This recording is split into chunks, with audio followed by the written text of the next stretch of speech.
Hem fet una renovació de tot el laboratori, en la qual s'ha inclòs també la part de microbiologia.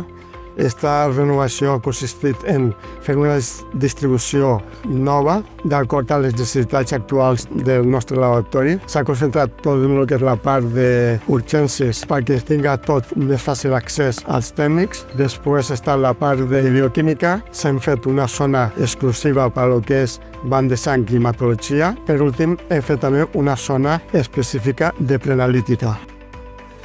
Aquests espais el que permeten, evidentment, és amb tot el tema de la nova infraestructura millorant la innovació, amb el tema dels espais millorar també que els professionals puguin estar millor en aquesta àrea i en l'experiència del pacient hem de pensar que el 70% de les decisions clíniques les fonamentem amb el tema de les analítiques, amb la qual cosa l'experiència del pacient és important en aquest sentit. Si nosaltres som més àgils a l'hora de processar les mostres, tenim més espais, això beneficiarà també a menys estades al donar els resultats i que en aquests siguin també molt més fiables. O sigui que el laboratori per nosaltres és una part molt essencial i molt important dins del que és tot el procés clínic dels pacients.